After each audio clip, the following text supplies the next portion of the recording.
자, 모의고사 간단간단 좀 풀이해 드리겠습니다. 41번 가분을과 부동산 매매 계약을 체결하고 대금 전부를 지급받았으나 부동산 가격이 폭등하자 병에게 다시 매도하고 소유권 여등게 해주었다. 이에 관한 설명으로 틀린 것은 이중매매죠. 자, 이중매매는 일단 기본적으로 매매 계약 자체는 유효하고요. 먼저 등기한 사람이 소유권을 취득한 걸 원칙으로 한다고 했습니다. 두 번째로 다만 이제 매도인이 배임 행위를 하고요. 제2매의 수익이 적극 가담을 하게 되면 그건 반사의 질서로 무효가 된다. 이 두 가지를 머릿속에 기억을 해두시면 됩니다. 그럼 1번 이중매매라는 사실만으로는 무효가 되는 게 아니죠. 2번 갑병사의 계약이 무효가 아닌 한 먼저 등기를 마친 사람이 소유권을 취득합니다. 3번 갑병사의 계약이 유효하다면 병이 소유권을 취득하니까 갑의 을에 대한 이전 등기 의무는 이행 불능이 되겠죠. 채무 불이행 중 이행 불능이 될 겁니다. 각과 월세 매매 계약을 체결했고 계약 당시는 유효했고 등기를 넘겨줄 수 있었는데 갑이 병에게 매각을 함으로써 등기를 못 넘겨주게 됐으니까 갑의 을에 대한 소유권 이전 등기 의무는 이행 불능이 되었다. 이렇게 되겠죠. 4번 병이 갑을 사이의 계약이 체결되었다는 것을 알고 있었다. 병이 갑병 사이의 계약이 있다는 걸 알고 있었다. 악의다. 이것만 갖고는 반사의 질서행위가 아니죠. 반사의 질서행위가 되려면 병이 적극 가담을 해야 된다 그랬습니다. 따라서 병이 갑을 사이의 계약이 체결되었다는 것을 알고 있었다는 사실만으로 갑병 사이의 계약이 무효가 되는 것은 아닙니다. 병이 알면서 적극 가담까지 해야 반사의 질서는 무효가 된다 그랬습니다. 4번이 틀렸네요. 5번 만약에 갑병 사이의 계약이 무효라면요. 병등기는 무효니까 말소가 돼야 되는데 이때 갑이 병등기 말소를 청구할 수는 없습니다. 그럼 이제 결국 제1매수인 을이 말소를 시켜야 되는데 을이 병을 상대로 병등기 말소를 시키는 방법은 직접 말소를 청구할 수는 없고요. 갑을 대위하여 말소 청구할 수 있다. 이거 꼭 기억하셔야 되죠. 그래서 을이 병을 상대로 직접 말소를 청구하거나 직접 자기 자신에게 등기를 이전해달라고 청구할 수는 없습니다. 그래서 5번도 옳은 지문이 되죠. 틀린 거 4번. 42번 진이 아닌 의사표시, 비진의 표시. 자, 비진의 표시는 원칙적으로 유효하되 상대방이 표의자의 지인이 아님을 알았거나 알 수 있었을 경우에는 무효가 되고요. 다만 이게 무효가 되었다 하더라도 선의 제3자에게는 대항하지 못한다. 이렇게 되죠. 자, 1번 남편을 안심시키려는 고객의 요청에 따라 부인이 남편 몰래 돈을 갖고서 증권에 가서 투자를 했어요. 주식에다가. 남편이 그 사실 알게 됐습니다. 길길이 날뛰었겠죠. 그러니까 부인이 걱정하지 마라. 증권회사에서 수익을 보장해 주겠다고 했다. 그러니까 남편이 그래? 그럼 확인서 하나 써와라. 그래서 부인이 증권회사 와가지고 직원한테 남편 좀 안심시켜야 된다. 하나만 좀 써달라. 그랬더니 증권회사 직원이 그런 건 못 써준다 그랬겠죠. 그러니까 그 부인이 남편 안심만 시키면 된다. 나중에 이거 가지고 뭐 책임지라고 말 안 할 테니까 일단 써달라. 그래서 증권회사 직원이 그러면 이거는 확인서를 써주되 책임지겠다는 의도는 전혀 없습니다. 부인이 알았다. 그럼 결국 증권회사 직원이 확인서를 써준 것은 책임지겠다는 각서를 쓴 것은 비진이고요. 고객인 부인이 알죠. 비진이를 알았으니까 무효죠. 무효. 아예 부인과 짜고 썼다 그러면 허위 표시로 무효가 되는 거고요. 단순히 부인이 알았다 그러면 이제 비진이 표시로 무효가 됩니다. 어쨌든 무효가 됩니다. 증권회사 직원이 고객의 손해에서 책임을 지겠다는 내용의 각서를 작성, 그건 비진이고요. 상대방이 알았다 또는 상대방과 통정이 있었다라고 볼 수 있으니까 무효다 이렇게 되겠죠. 2번 비진이 표시는 원칙적으로 공법상의 행위는 적용이 안 되니까 공무원이 거짓으로 사직서를 썼을 때 꼭 기억하세요. 공무원이 거짓으로 사직서를 썼을 때는 지부지를 묻지 않고 상대방의 지부지를 묻지 않고 표시된 대로 그대로 효력이 발생한다. 표시된 대로 그대로 효력이 발생한다. 따라서 공무원이 사직의 의사를 표시를 해서 의원 면직 처분이 됐는데 내심의 의사가 사직할 뜻이 아니었다 하더라도 표시된 대로 그대로 효력이 생기니까 면직 처분은 유효하다. 이렇게 되겠죠. 3번은 꼭 기억하셔야 될 내용입니다. 비진이 표시에서 제일 중요한 게 이 비진이 표시에서 진의의 뜻입니다. 비진이 표시에서 말하는 진의란 당사자가 진정으로 마음속에서 바라는 상을 뜻하는 것이 아니라 특정 의사를 표시하고자 하는 생각을 말한다 그랬죠. 그래서 연이어서 나오는 거. 강박에 의해서 재산을 강제로 뺏긴다는 것이 본심으로 잠재되어 있다 하더라도 당시 상황에서 최선이라고 판단하고 의사를 표시했다면 비진리 표시라고 할 수는 없다. 내심적 효과에서가 결여된 것이라고 할 수는 없다. 그랬죠? 네, 그거 기억하시면 됩니다. 3번이 틀렸죠.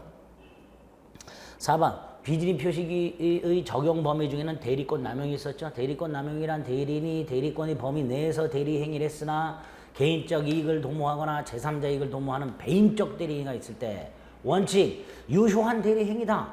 그래서 본인에게 효력이 생긴다. 그러나 상대방이 표의자의 대리인의 지인이 아님을, 그러니까 대리인의 배임적 의도를 알았거나 알 수 있었을 경우에는 본인에게 효력이 생기지 않는다. 그래서 비진리 표시 규정을 유추 적용하게 됩니다. 4번 5번 진이 아닌 의사표시라는 이유로 무효가 되었을 때 증명은 누가 해야 돼요? 무효 주장자가. 갑이 을에게 비진리 표시했을 때 을의 선의 무과실은 추정이 되기 때문에 을이 스스로 선의 무과실임을 증명할 필요가 없고 비진리 표시란 갑이 을이 악의 또는 과실이 있기 때문에 무효다라는 것을 증명해야 되죠. 5번 5 이렇게 되죠. 43번 불공정한 법률행위. 불공정한 법률행위는 주로 요건이 잘 나온다 그랬습니다. 적용 범위하고요. 자, 불공정한 법률행위가 성립하려면 피해자의 궁박경설 또는 무경험, 급부와 반대급부의 현저한 불균형, 그 다음에 폭리자의 폭리의상 세 가지 요건을 갖춰야 되고요. 이때 급부와 반대급부가 현저히 불균형하다 하더라도 궁박경설 무경험이나 폭리의사 따위가 추정되지는 않는다. 이런 것들이 있죠. 1번 폭리행위가 성립하기 위해서 폭리자가 피해자의 궁박경설 또는 무경험을 아는 것만으로는 족하다. 아는 것만으로도 족하다. 아니죠. 아는 것만으로는 부족하고 그걸 알면서 이용하려는 의사가 있어야 된다라고 해야죠. 2번 궁박은 정신적, 심리적 궁박을 포함한다 그랬으니까 2번도 X. 3번 불공정한 법률행위는 급부와 반대급부와 현저히 불균형해야 되니까 주고받은 게 있어야 돼. 따라서 주기만 할 뿐 받는 게 없는 기부나 증여와 같은 무상행위에는 불공정한 법률행위가 적용되지 않습니다. 또 경매에도 적용되지 않죠.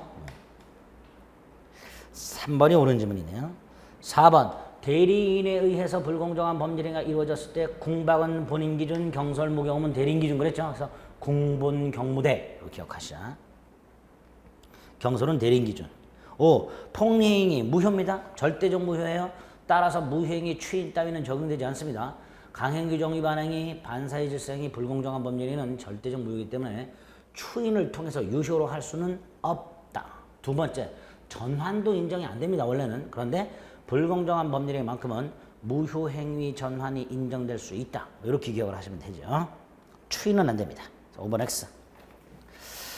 44번 착오에 관한 설명으로 틀린 것은 1. 착오를 이유로 의사표시가 취소되었다. 상대방에게 손해가 생겼다. 한 푼도 배상할 책임 없다. 즉 착오에 빠졌다는 사실 및 그 착오를 이유로 자신의 의사표시를 취소한 것은 불법행위가 되진 않습니다.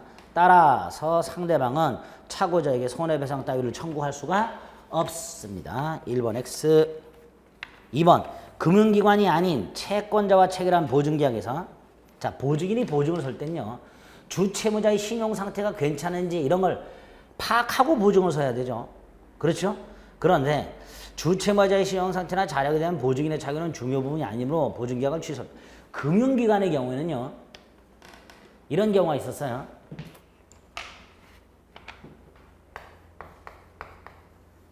채무자가 있고요.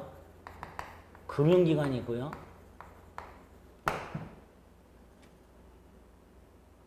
그 다음에 이제 보증회사가 있어. 신용보증회사.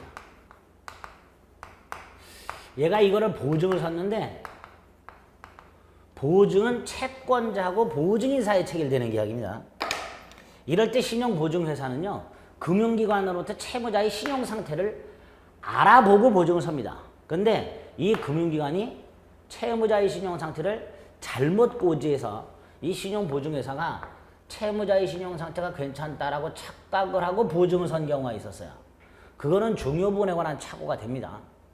금융기관에 의해서 채권자에 의해서 채무자의 신용상태에 대해서 착각을 한 거기 때문에 이때는 중요 부분이 돼요. 그런데 금융기관이 아닌 일반 채권자하고 보증을 쓰는 보증인 그러면 이 보증인이 스스로 채무자의 재산 상태를 알아봐야 되는 겁니다. 따라서 만약에 보증인이 제대로 알아보지 않고 덜렁 보증계약을 썼을 때는 이때는 이 채무자의 자산 상태에 대한 착오는 중요 부분에 관한 착오가 아닙니다. 그래서 두 가지로 구별해서 기억을 하셔야 돼요. 44번에 2번은 금융기관이 아닌 일반 채권자와 보증을 설 때의 채무자의 신용상태는 중요 부분에 관한 착오가 아니다. 그러나 신용보증회사가 금융기관으로부터 채무자의 신용상태에 대해서 통지를 받고 보증을 섰을 때 이때 금융기관이 채무자의 신용상태를 잘못 고지하여 보증회사가 채무자의 신용상태에 대해서 착각을 했다면, 착오가 있었다면 그때는 중요 부분에 관한 착오가 된다. 이렇게 둘로 나눠서 좀 기억하셔야 됩니다. 2번은 금융기관인 채권자와 체결한 보증계약이니까 이때는 보증인이 전적으로 책임을 져야 되는 거예요. 채무자의 자산 상태를 보증인이 스스로 알아봐야 되고 보증인이 착각했다면 이건 중요 부분에 관한 착오가 아니다라고 보통 얘기합니다. 3번은 시가를 묵비하거나 시가보다 높거나 낮은 가격을 시가라고 말했다 하더라도 위법한 기망이 아니고 두 번째 시가에 관한 착오는 중요 부분에 관한 착오가 아니다 그랬죠. 따라서 시가 착오를 이유로 취소할 수는 없고요. 4번은요. 경계가 요게 실경계인데 갑과 을이 경계가 이렇게 되어 있는 땅을 인접해서 갖고 있는데 을이 갑을 찾아와 가지고 경계가 여기다. 왜 이만큼 남의 땅을 침범했냐고 을이 갑에게 주장을 하고 이 내 땅 침범한 만큼 보상을 하라. 그래서 갑이 을의 강력한 주장 때문에 목소리 큰 사람이 이기죠. 이럴 때는 갑이 자신이 경계를 침범했다고 착각을 하고 보상을 해준 사건이 있었어요. 이럴 때는 중요 부분에 착오가 되고요. 취소할 수 있다 이렇게 됩니다. 갑의 입장에서는 을과의 토지 경계를 침범한 적이 없음에도 불구하고 상대방의 강력한 주장에 의해서 경계선을 침범했다라고 착각을 했기 때문에 중요 부분에 관한 착오에 해당되고 취소할 수 있다라고 하게 됩니다. 5번은 채무자가 을인 것으로 알고 설정계약, 근저당권 설정계약을 했는데 알고 봤더니 채무자가 병이더라. 채무자, 사람을 착각한 거. 이건 중요 부분에 관한 착오가 됩니다. 사람, A인 줄 알았는데 B더라. A 토지인 줄 알았는데 B 토지라. 이렇게 사람이나 목적물을 착각한 거. 요거를 동일성 착오라고 합니다. 갑인 줄 알았는데 을이더라. A 토지인 줄 알았는데 B 토지더라. 이렇게 사람이나 목적물을 착오한 것을 동일성 착오라고 하게 되는데 이건 중요 부분에 관한 착오에 해당된다라는 게 판례입니다. 그래서 5번도 5. 45번 허위 표시 무효로 대항할 수 없는 제3자에 속하지 않는 자는 자 허위 표시의 무효로 대항할 수 없는 제3자 밑줄을 그으세요. 허위 표시의 무효로 대항할 수 없는 제3자 이퀄 허위 표시가 무효라 하더라도 보호되는 제3자를 말합니다. 108조 2항의 제3자를 말하죠. 그 사람이 아닌 거 대표적인 게 채권 가장양도 우리 외운 게 있죠. 채권 가장양도나 주식 가장양도에 있어서 기존 채무자 주식회사 얘네들은 가장양도와 같은 허위 표시가 있기 전에 이미 채무자고 가장양도와 같은 허위 표시가 있기 전에 이미 그 회사로 존재하고 있었던 것들이 그러니까 이런 것들은 보호되는 제3자가 아니다. 제가 7명 외우라 그랬었어요. 그 중에 2놈 채권 가장양도 주식 가장양도에서의 채무자 또는 주식회사 보호되는 제3자가 아니다. 45번에 3번 이렇게 되겠죠. 46번 사기에 의한 범죄에 관한 설명으로 옳은 것을 골라라. 1. 매도인의 피용자가 기망을 했다. 매도인의 피용자가 매수인을 기망을 했을 때 이 매수인의 입장에서는 상대방이 매도인인데 피용자는 상대방과 동일시할 수 있는 자가 아닌 110조 2항의 제3자에 해당이 되죠. 그래서 제3자의 사기강박에 해당이 됩니다. 따라서 이때 매수인은 그냥 취소 못합니다. 매도인이 피용자의 기망 사실을 알았거나 알 수 있었을 경우에 하나여 취소할 수 있습니다. 따라서 1번 매도인의 피용자가 기망을 했을 때 매수인은 매도인이 피용자의 기망 행위를 과실 없이 알지 못했다면 취소할 수 없다. 이렇게 되겠죠. 얘가 알았거나 알 수 있었을 경우에 취소할 수 있으니까 얘가 전혀 몰랐다면 매도인이 취소할 수 없다라고 해야죠. 2번 매수인이 기망행위를 이뤄 계약을 취소했을 때 부당이득 반환을 청구할 수 있는데 요 취소 후 부당이득 반환 청구하고 불법행위 손해배상 청구는 중첩적으로 행사할 수가 없고 선택적으로만 행사할 수 있다 그랬습니다. 이유는 요 부당이득 반환 속에 이미 손해배상이 들어있다 그랬습니다. 따라서 2번 X. 3번 매도인이 사기를 이유로 토지 매매 계약을 취소한 후에 제3자가 취소 사실을 모르고 매수인과 거래했다. 자, 취소를 통해서 차거나 사기 강박을 이유로 취소했을 때 선의의 제3자에게 대항을 못하는데 이때 선의의 제3자는 취소 전에 등장한 놈이든 취소 후에 등장한 놈이든 묻지 않고 선의라면 보호된다 그랬죠. 그러니까 취소 후 모르고 거래한 제3자 보호되니까 소유권 취득하게 됩니다. 3번 X. 4번 사기를 이유로 매매계약이 취소된 경우 매수인으로부터 부동산을 취득한 제3자가 자신의 선임을 증명하지 못한다면 매도인은 제3자에게 취소 효과를 주장할 수 있다. 아닙니다. 이 선의의 제3자 이 선임은 추정됩니다. 추정되니까 제3자가 스스로 선임을 증명할 필요가 없지요. 따라서 취소를 주장하는 매도인이 제3자의 악의를 증명해야만 그 악의 제3자에게 취소 효과를 주장할 수 있게 됩니다. 4번도 X. 5번 표의자가 상대방의 기망행위로 인하여 동기에 관한 착오를 일으킨 경우 기망이 있고 착오가 있고 의사를 표시했을 때 이 의사 표시가 일치한다면 이 착오는 동기의 착오죠. 이때 당연히 기망을 이유로 취소할 수 있다. 착오를 이유로 취소하는 건 별개의 문제고요. 기망을 이유로 취소할 수 있다라고 해야죠. 5번이 옳은 지문이 됩니다. 47번 표현대리. 표현대리란 무권대리지만 본인이 책임을 지는 걸 표현대리라고 했습니다. 그 중에서 이제 126조 권한을 넘은 표현대리가 중요한데 이 126조 권한을 넘은 표현들이 이 권한 속에 포함이 안 되는 거 두 개 기억하시라 그랬어요. 사실행위하고 교회대표자. 그러니까 사실행위하고 교회대표자는 기본 권한이 아니고 그걸 뺀 나머지 것들 법정대리, 임의대리, 부부간의 일상가사대리, 등기신청, 허가신청 같은 공법상행위, 사자의 행위, 복대리인의 행위, 표현대리권 이런 것들은 다 126조의 기본 권한에 해당된다. 그래서 1번 틀렸지요. 2번 표현대리가 성립이 됐을 때 상대방이 소송에서 표현대리를 주장해야만 법원은 고를 한다 그랬습니다. 상대방이 만약에 표현대리를 주장하지 않고 유권대리만 주장을 한다면 그 유권대리에 관한 주장 속에는 무권대리의 일종인 표현대리에 관한 주장은 포함되어 있지 않기 때문에 법원은 직권으로 표현대리 성립 여부를 판단하지 않는다. 2번 강행법규 위반 행위는 그냥 절대적 확정적 무효예요. 이렇게 강행규정을 위반한 행위에 대해서 표현대리를 주장해서 본인에게 효력이 생긴다라고 할 수는 없습니다. 예를 들어서요. 얘가 대리권 없이 갑소유 토지를 매매를 했는데 이게 허가구역 내에 있어요. 이 토지가 허가구역 내에 있어요. 대리권 없이 을이 대리권 없이 팔았는데 허가구역 내에 있고 허가를 안 받았어요. 그럼 강행규정 위반으로 이건 무효죠.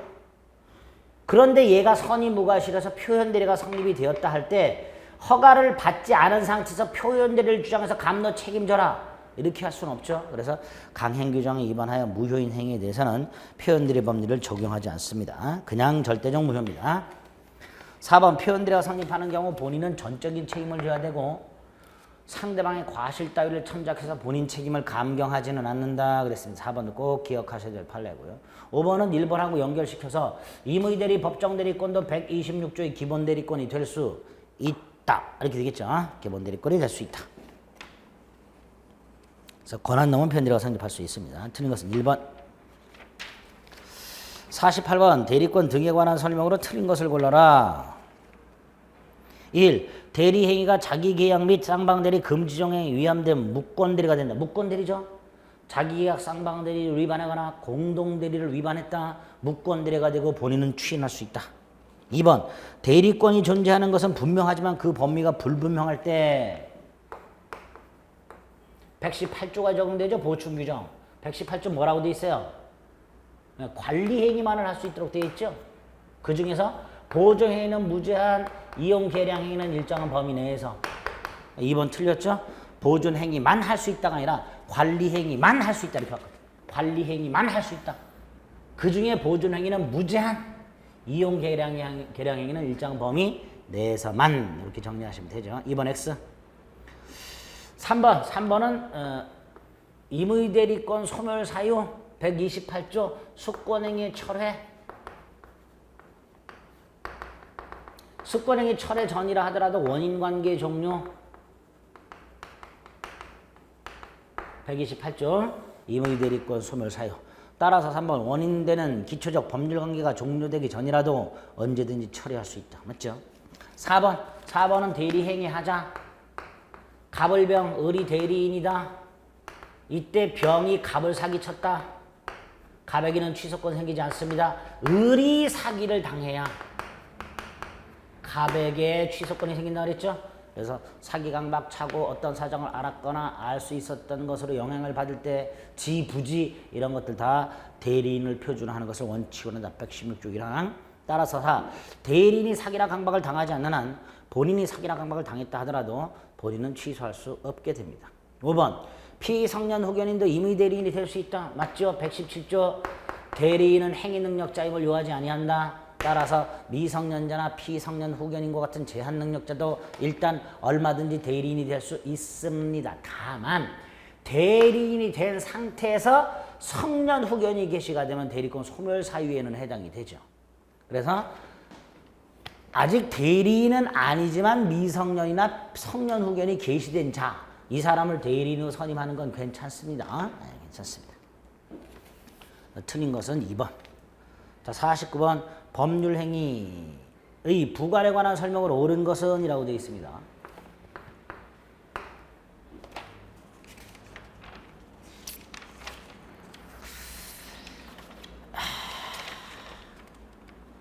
알아? 법률의 부관이란 조건 또는 기한을 말하죠. 자, 1번은 우리 단순 암기 형태. 기정조 기해무. 기정조 조건 없는 행위로 유효. 1번 X. 채무자가 담보 제공 의무를 이행하지 않으면 2번 388조 기한이익 상실 사유.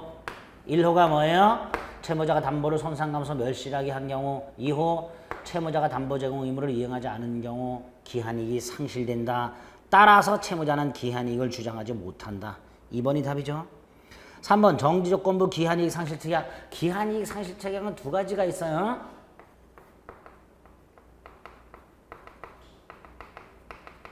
기한이익 상실 특약에서 정해진 그 상실 사유가 생겼을 때 바로 기한이 도래. 사유가 생겼을 때 바로 기한이 도래하는 정지조건부 특약과 바로 기한이 도래하지 않고 채권자가 주장 또는 청구해야만 기한이 도래하는 형성권적 기한이익 특약 두 가지가 있어요. 구별하세요. 기한이익 상실 특약은 기한이익 상실 특약에서 정해진 상실 사유가 발생했을 때 바로 기한이 도래하는 정지조건부 특약과 바로 기한이 도래하지 않고 채권자가 주장 또는 청구해야만 기한이 도래하는 형성권적 특약이 있는데 특별한 사정이 없는 한 형성권적 특약으로 추정하죠. 근데 여기서는 지금 정지조건부 특약이라고 되어 있어요. 3번 정지조건부 기한이익 상실 특약은 정지조건부 특약은 조건이 성취가 되면 채권자 의사표시 없이 바로 기한이 도래한다라고 해야죠. 3번 X. 4번은 불법 조건이 붙어있는 법률행위는 조건만 무효가 되는 게 아니라 법률행위 전체가 무효가 된다고 했습니다. 4번 X. 5번 반신행위 조건 성취로 불이익을 받게 될 자가 신의 측에 반해서 조건 성취를 방해했다. 조건 성취로 불이익을 받게 될 자가 신의 측에 반해서 조건 성취를 방해하면 첫째 상대방은 조건이 성취한 것으로 주장할 수 있다. 두 번째 언제 조건이 성취된 걸로 보냐? 성취를 방해하는 행위가 없었더라면 성취되었으리라 추산되는 때. 상대방이 조건 성취를 주장하는 시점이 아니라 방해 행위가 없었더라면 성취되었으리라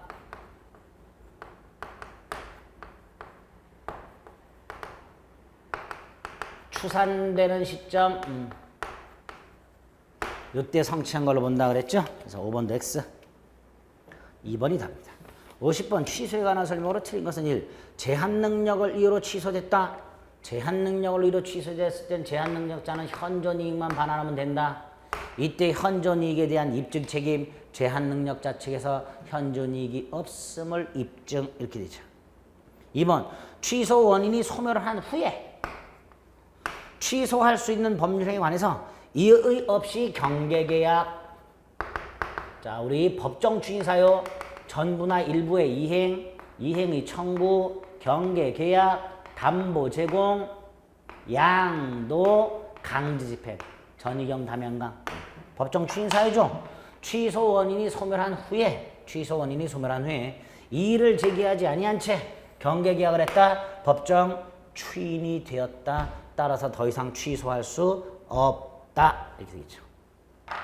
3번 강박에 의한 의사표시를 한 자는 강박 상태에서 추인한 경우. 자, 강박 상태에서 추인했다. 취소 원인이 소멸한 후에 추인을 해야 돼요. 그런데 강박 상태가 여전히 있다는 것은 아직 취소 원인이 소멸하지 않았다는 거죠. 그러니까 강박 상태에서 추인했다면 추인의 효력이 발생하지 않으니까 강박 상태에서 추인했다. 여전히 취소할 수 있다. 이렇게 되겠죠. 그래서 취소할 수 있는 행위를 추인하려면 취소 원인이 소멸해야 되는 것을 원칙으로 합니다. 그래서 취소 원인이 소멸하지 않은 상태에서 추인을 했을 때는 추인의 효력은 발생하지 않는다. 이렇게 되겠죠. 4번 취소 원인이 소멸하지 않았다. 법정 대리인이 추인할 수 있다. 이건 맞는 거죠. 취소 원인이 소멸하지 원래 추인은 취소 원인이 소멸한 후에 해야 되는데 예외가 있다. 그게 4번이죠. 법정 대리인이 추인하는 경우하고 미성년자와 피한정 후견인이 법정 대리인 동의받아서 추인하는 경우. 이 두 가지. 법정 대리인이 추인하는 경우하고 미성년자하고 피한정 후견이 법정 대리인 동의받아서 추인하는 이 두 가지 경우에는 취소 원인이 소멸하지 않았다 하더라도 즉 취소 원인이 여전히 있는 상태에서 추인할 수 있다. 이렇게 되겠죠. 5번은 취소권의 단기 소멸. 취소권은 추인할 수 있는 날로부터 3년, 1년이 아니라 3년, 범죄행위 한 날로부터 10년 내에 추인해야 된다. 조문이죠. 5번이 답입니다. 51번 을이 갑소유 부동산을 매수한 후 다시 병에게 매도하고 인도하였는데 등기는 아직 갑에게. 이렇게 되는 거죠.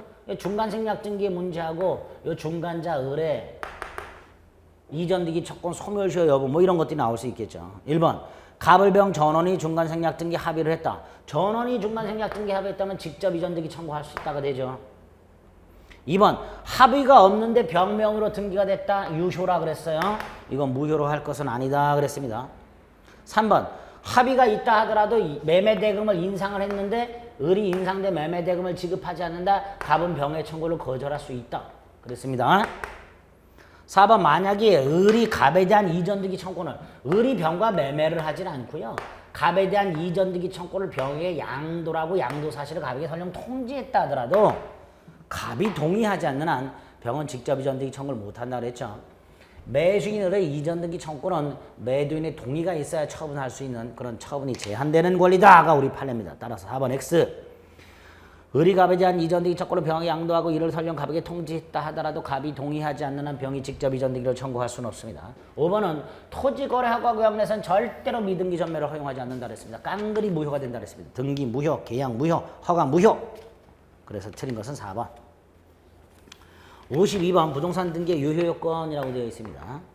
갑이 자기 소유 X부동산을 을에게 매도하는 계약을 체결했는데 이전 등기는 Y부동산 무효죠. 무효.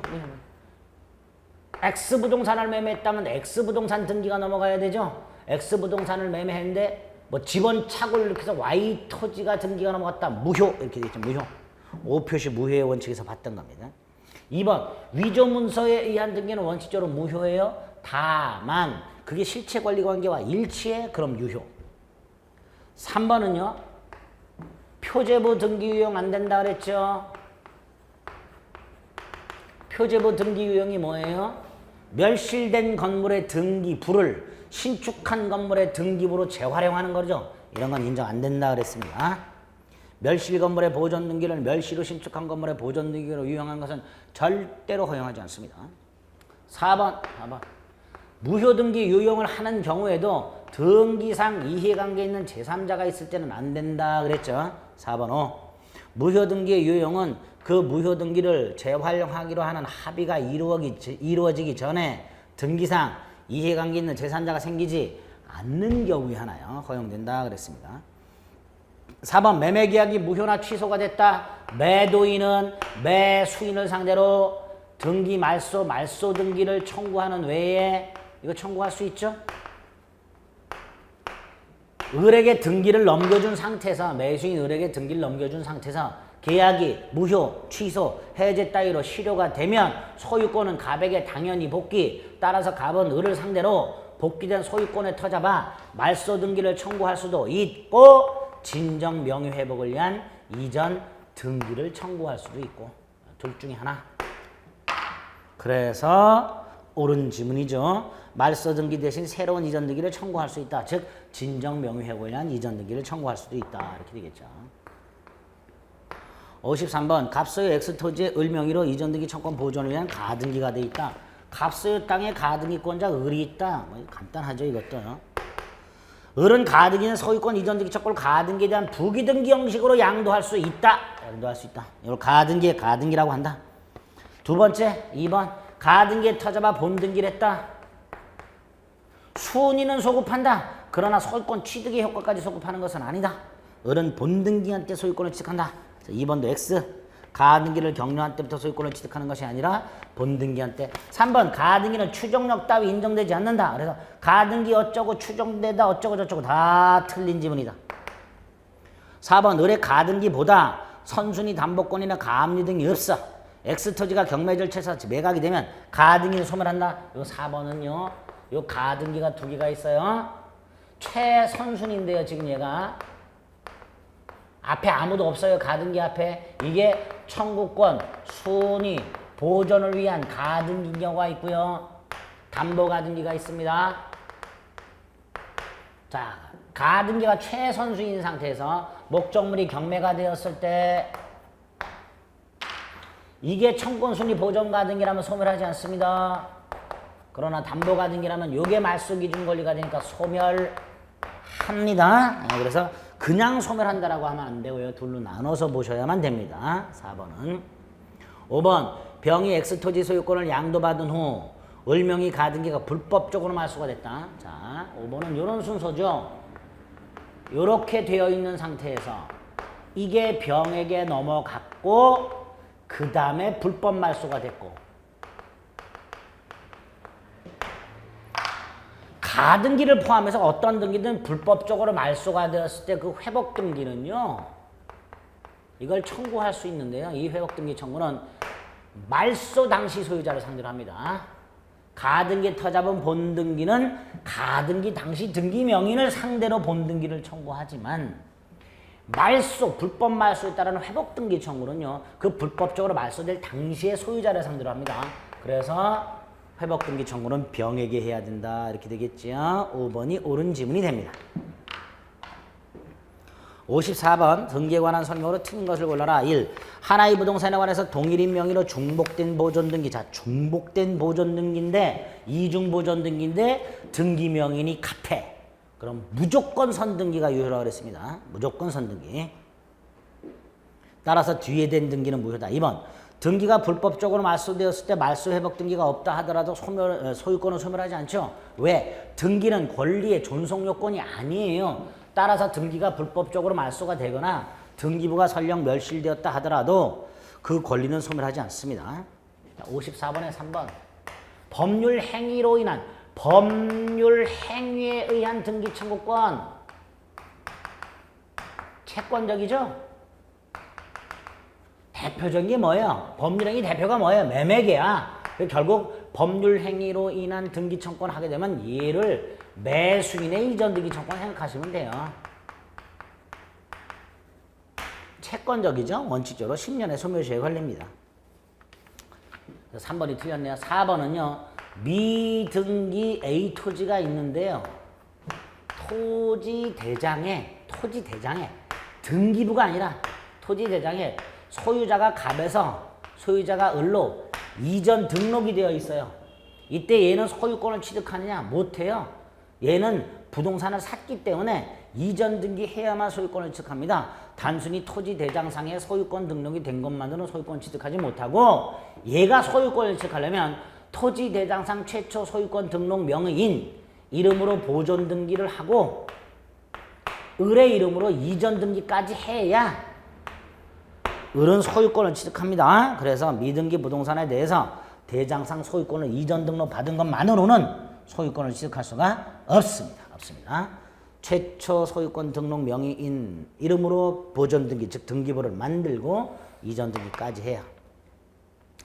5번 상속인이 상속 등기를 하지 않는 동안에 제3자가 원인 없이 등기를 넘겨갔다. 무효죠? 무효. 상속인은요. 등기 없이도 소유권을 취득하는 거예요. 상속인은 등기 없이도 부동산 소유권을 취득하는 거예요. 그러니까 제3자 명의로 등기가 무단으로 되었다. 무효고요. 상속인은 소유권에 터잡아 그 등기 말소 등기를 청구할 수 있게 됩니다. 상속인은 상속에 따르는 소유권 등기하지 않더라도 무효인 제3자 등기 말소를 청구할 수 있다. 네, 틀린 거 3번. 55번 물권적 청구권 1. 소유자는 자신의 물건을 권한 없이 점유하는 자에 대해서 그 사람의 과실이 없다 하더라도 물권적 청구권을 행사할 맞죠? 물권적 청구권은 침해 사실에 또는 침해 염려의 객관성만 있어도 인정된다 그랬죠? 불가항력적 침해의 경우에도 물권적 청구권 인정이 됩니다. 침해자의 고의과실 같은 건 물권적 청구권의 요건이 아니다 그랬습니다. 따라서 점유자의 과실이 없더라도 반환 청구할 수 있다. 2번 이게 틀렸죠. 물권적 청구는 물권과 운명을 같이 합니다. 따라서 물권과 그 물권적 청구권 분리양도 할 수 없다. 따라서 소유권을 상실한 전 소유자는 더 이상 소유권에 터잡은 물권적 청구권을 행사할 수가 없다. 여러 번 말씀드렸습니다. 2번 X. 3번 진정명의 회복을 위한 이전 등기 청구권. 이거 뭐죠? 소유권에 터잡은 물권적 청구권이죠. 왜? 현재 소유자가 진정 명의 회복을 위한 이전 등기 청구권은 현재 소유자가 현재 등기 명의인을 상대로 내 소유인데 네 이름으로 등기가 돼 있으니까 불일치하지 않냐. 이거 일치시켜야지. 그래서 청구하는 이전 등기 청구권이기 때문에 소유권에 터잡은 물권적 청구권 이렇게 됩니다. 소유물 방해 배제 청구권 이렇게 되겠죠. 4번은요. 205조 3항 점유가 공사로 인하여 점유가 방해, 소유가 아니에요. 공사로 인하여 점유가 방해당하고 있을 때에는 이 공사 착수 후 1년이 지나버리거나 공사가 완성이 되어버렸을 때는 1년이 안 됐다 하더라도 공사가 완성이 됐을 때는 이때는 더 이상 방해 제거는 청구하지 못하고 손해배상만 이렇게 되어 있죠. 205조 3항 조심하시면 되고요. 그래서 4번 공사 착수 후 1년이 경과한 때는 방해 제거는 더 이상 청구할 수 없다 이렇게 되겠죠. 5번 자 우리 물권적 청구권 관련해서 일단 유치권은 물권적 청구권 자체가 아예 없다 그랬고요. 지역권하고요. 저당권은요. 물권적 청구권 자체는 인정이 되지요. 물권적 청구권 자체는 인정되지만 지역권자와 저당권자는 물건을 점유하지 않기 때문에 뭐는 인정 안 된다 그랬어요. 예, 반환 청구권은 인정이 안 된다 그랬죠. 예, 물권적 청구권 자체는 인정되지만 반환 청구권은 인정되지 않습니다. 따라서 지역권자나 저당권자는 반환을 청구할 수는 없습니다. 2번이 틀렸지요. 자, 56번 점유에 관한 설명으로 틀린 것은이라고 되어 있습니다. 1. 점유보조자는 점유방해자에 대해서 점유보호처권을 행사할 수 없다. 왜? 점유보조자는 점유자가 아니다. 그래서 점유보조자는 점유권 없고 점유보호청구권 행사할 수 없고 그러나 뭐는 있고 자력구제권은 있고 이게 점유보조자죠. 2번 공유자 중 1인이 공유토지 전부를 점유 어떤 공유자도 과반수가 아닌 경우 어떤 공유자도 다른 공유자의 동의 없이 공유물의 전부나 일부를 배타적으로 점유, 사용, 수익할 수 없습니다. 따라서 다른 공유자가 내놔라라고 청구할 수 있고요. 두 번째로 만약에요. 갑을이 공유하고 있는 땅이 있는데 을이 이걸 전부 점유했다. 자신 지분 비율 범위 내에서는 자주, 다른 공유자의 지분 비율 범위에서는 타주 이렇게 됩니다. 2번이고요. 3번 등기된 부동산은 물론이고 미등기 부동산에 관해서도 점유자의 권리에 관한 적법 추정이 미치지 않는다. 자, 3번 점유자의 권리에 관한 적법 추정이 200조. 점유자가 점유물에 대해서 행사한 권리는 적법하게 보유한 걸로 추정한다. 점유자가 점유물에 대해서 행사한 권리는 적법하게 보유한 걸로 추정한다. 이게 점유의 권리적법 추정인데 이 점유의 권리적법 추정은 어디에만 인정됐나? 동산. 부동산에는 인정되지 않는다. 그랬습니다. 4번은 점유 추정 관련된 197조 1항. 점유자는 소유의 이사로 평온하고 공연하게 선의로 점유한 걸로 추정. 여기까지 추정이죠. 뭐는 추정이 안 돼요? 무과실은 추정되지 않는다. 4번 틀렸죠? 점유자는 소유의 이사로 평온하고 공연하게 선의로 점유한 걸로 추정한다라고 해야 되고 과실 없이 이건 빠져야 되죠. 과실 없이는 빠져야 됩니다. 4번이 답이죠. 5번은 208조 1항. 점유권의 타자본 소송인 점유해소와 소유권 등 본권의 타자본 소송 본권에서는 서로 승패에 영향을 미치지 않으며 2항. 점유권의 타자바 소송을 제기했을 때는 점유권의 타자바서 재판을 해야지 본권에 관한 이유로 재판하지 못한다. 자, 208조 1항이야. 57번 물권의 소멸에 관한 설명으로 틀린 것을 골라라. 1. 토지가 포락이 됐다. 토지 소유권의 절대적 소멸. 포락이란 건 토지가 물에 잠겨버리는 거예요. 댐 건설해서 물에 잠겼다. 해일이 일어나서 땅이 쓸려 내려서 잠겼다. 어쨌든 포락은 물 밑에 잠겨버리는 게 포락입니다. 토지 소유권의 절대적 소멸이에요. 따라서 포락된 토지의 소유자가 옹벽을 쌓고 성토를 하여 다시 원래의 토지 모양을 만들었다 하더라도 소유권이 부활하는 게 아니라 성토된 토지에 대해서 새롭게 소유권을 원시 취득하는 겁니다. 소유권은 부활하지 않습니다. 그래서 종전 소유자가 토지 소유권을 다시 취득하는 게 아니고 성토한 자가 소유권을 원시 취득하는 겁니다. 1번 5. 2번 승역지 소유자가 그 소유권을 지역권적에 이전시키는 의사표시. 자, 이걸 뭐라 그래요? 위기. 299조. 승역지 소유자가 그 소유권을 지역권적에 이전시키는 의사표시. 299조. 위기는 법률행위, 단독행위, 따라서 등기 필요. 승역지 소유자가 포기하고자 하는 자신의 승역지 부분에 대해서 분필 절차를 거쳐서 분필 절차에 따르는 등기를 하고 그 부분을 지역권자에게 이전 등기까지 해줘야 위기의 효력이 나타납니다. 따라서 지역권자의 소유권을 이전 등기를 격려하지 아니한 때는 지역권은 소멸하지 않습니다. 요거를 등기까지 해줘야 지역권자가 소유권을 취득하게 되고요. 등기를 해줘야 이전 등기를. 이때 지역권자는 지역권을 갖고 있다가 소유권을 취득했으니까 지역권과 소유권의 혼동이 일어나서 지역권이 소멸하게 됩니다. 등기를 해줘야만 된다는 거. 2번 X. 3번은 상당한 담보 제공에 의한 유치권 소멸 청구가 있었죠. 요 상당한 담보가 제공되어 있다면 일단 첫째로 상당한 담보 제공에 대해서는 유치권자의 승낙이 필요하다. 두 번째로 상당한 담보 제공만으로 유치권이 소멸하는 것은 아니다.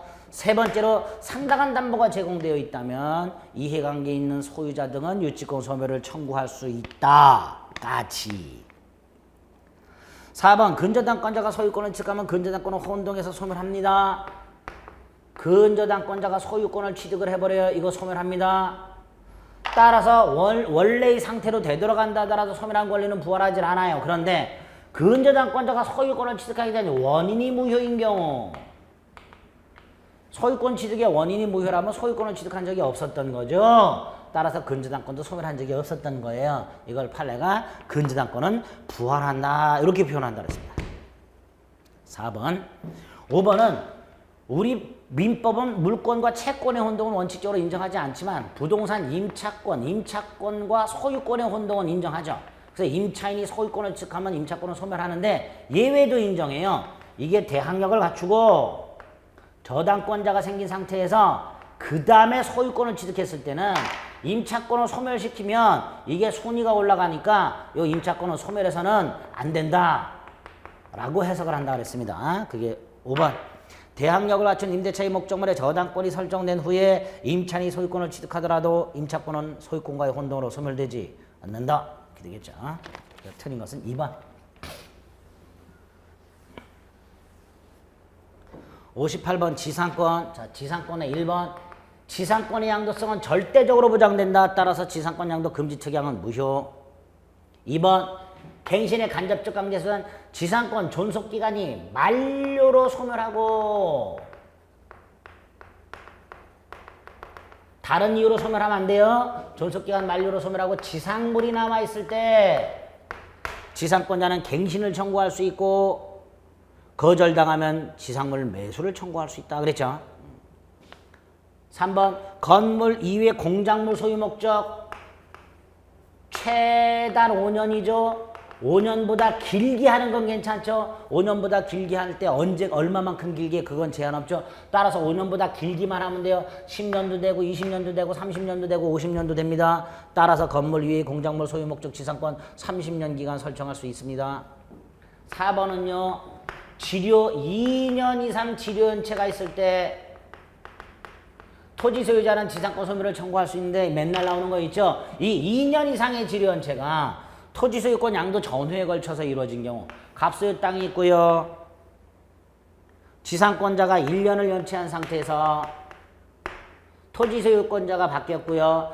다시 새로운 토지 소유권자에게 1년 6개월을 연체했어요. 이때 우리 판례 새로운 토지 소유자에 대한 관계에서 아직 2년이 안 됐기 때문에 새로운 토지 소유자는 지상권 소멸을 청구할 수가 없다. 이게 우리 판례죠. 그래서 지상권자 2년 이상 지료 연체가 토지 소유권 양도 전후에 걸쳐서 이루어졌을 때는 새로운 토지 소유자에 대한 관계에서 2년 이상 연체해야 지상권 소멸을 청구할 수 있다 그랬습니다. 4번 X. 5번 지상권이 소멸하게 되면 원칙적으로 지상권자는 지상물을 수거해야 되는데요. 지상물 수거권, 수거 의무가 있는데요. 이때 토지 소유자가 팔아라 할 수 있죠. 그래서 지상권에는 지상권 설정자에게도 지상물 매수 청구권이 있습니다. 5번 지상권 설정자는 상당한 가액을 제공하고 지상물 매수를 청구할 수 있다. 그래서 지상권에는 지상권자도 지상물 매수 청구권이 있고 갱신 청구당했는데 갱신 청구했는데 거절당했을 때 지상권자는 지상물 매수를 청구할 수 있고 또 설정자도 지상물 매수를 청구할 수 있고 그렇습니다.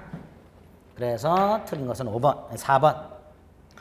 59번 을은 갑소유 토지를 20년간 소유의 서로 평온하고 공연하게 점유하였음을 이유로 갑에게 이전되기를 청구할 수 있게 되었다. 취득시효네요. 점유취득시효네요. 갑소유 땅을 을이 20년간 점유했다. 그럼 얘는 이전득이 청구권이 생겼다. 이렇게 되겠죠. 1. 을이 취득시효 기간 만료로 이전득이를 취득한 후 점유를 상실했다. 점유 상실했다는 게 뭐예요? 정에게 점유를 승계시켜줬어요. 첫째, 이때 정은 갑을 상대로 직접 이전등기를 청구할 수는 없고 을을 대위하여 요거 하나 하고요. 두 번째로 요 을의 이전등기 청구는 그때부터 10년의 소멸시효에 걸린다 그랬죠. 시효 완성자가 점유를 상실했다 하더라도 시효 이익의 포기가 아닌 한 이전등기 청구권이 바로 소멸하는 것은 아니고 그때부터 10년의 소멸시효에 걸린다 그랬습니다. 따라서 1번이 틀렸네요. 2번 을이 등기를 격려하지 않고 있는 사이에 갑이 병에게 팔았다. 병이 원칙적으로 소유권을 취득하고 을은 병에게는 더 이상 찍소리하지 못한다. 뭐 그랬었죠. 3번 을이 등기를 격려하지 않고 있는 사이에 갑이 병에게 토지를 처분하고 이전 등기해주고 그 다음에 다시 갑에게 소유권이 회복됐다. 그러면 여전히 을은 이전 등기 청구할 수 있다. 4번 을이 등기를 격려하지 않는 사이에 갑이 병에게 토지를 처분하고 을이 다시 20년 전 병에게 넘어간 상태에서 을이 점유하고 다시 20년 점유 이걸 뭐라 그래요? 2차 취득시효. 1차 취득시효는 잊어라. 소유자가 변동된 때를 새로운 기산점으로 삼아 2차 취득시효가 인정되고 병에게 취해 완성을 주장할 수 있다. 5번 만약 갑이 시효 진행 중에 아직 을이 20년이 되기 전에 병에게 팔아넘겼다면 20년이 딱 되었을 때 완성 당시 소유자가 병이니까 병을 상대로 이전득이를 주장할 수 있다. 취득시 완성 사실을 주장할 수 있다. 점유 취득시 완성을 이유로 하는 이전득이 척고는 누구를 상대로 한다 그랬어요? 시효 완성 당시 소유자. 그러니까 을이 시효가 완성되기 전에 병에게 팔아넘겼고 그 다음에 을의 20년이 완성됐다면 완성 당시 소유자는 병이니까 병에게 시효 취득을 주장할 수 있다라가 될 겁니다. 그래서 5번 옳은 지문이죠. 60번 갑과 을이 공유하고 있다. X 건물을 1. 3분의 1 지분권자. 자, 지분권자가 뭐 3분의 1이든 어쨌든 지분 처분 자유가 있다 그랬습니다. 지분을 팔아먹을 때는 다른 공유자의 동의 따위는 필요가 없습니다. 1번 X. 2번 3분의 1 지분권자 을이 갑의 동의 없이 임대 계약 자체는 유효합니다. 임대차 계약 자체는 유효해요. 다만 3분의 1 지분권자가 임대했기 때문에 갑은 임차인을 상대로 반환을 청구할 수 있게 됩니다. 3분의 1 지분권자는 과반수가 아니기 때문에 단독으로 임대하는 게 불가능해요. 계약 자체는 유효하지만 임대차 계약 자체는 유효하죠. 타인 권리 매매나 타인 물건 임대차 계약 자체는 유효하다 그랬어요. 다만 다른 공유자 갑이 이 임차인을 상대로 반환을 청구할 수 있게 됩니다. 3번 병이 X 건물을 불법 점유하고 있다. 자, 불법 점유했을 때 갑은 단독으로 전부 반환 청구할 수 있지만 손해배상이나 부당이득 반환 같은 돈과 관련된 거는 지분 비율만 자기의 지분 비율에 관해서만 그러니까 3번 갑은 자신의 지분에 관해서만 손해배상을 청구할 수 있을 뿐 을의 지분에 관해서는 손해배상 따위 청구할 수 없습니다. 남의 지분을 주장해서는 안 되는 거예요. 3번 X. 4번 상가 건물의 임대인 갑이 대항력인 임차인에게 계약 갱신을 거절하려면 지분 과반수로 요걸 판례가 관리 행위로 보죠. 과반수 지분 뭐 할 수 있어요? 관리. 이 관리의 대표가 뭐예요? 임대나 갱신 요구에 대한 거절 이런 것들이 과반수 지분으로 할 수 있는 관리라 그랬죠.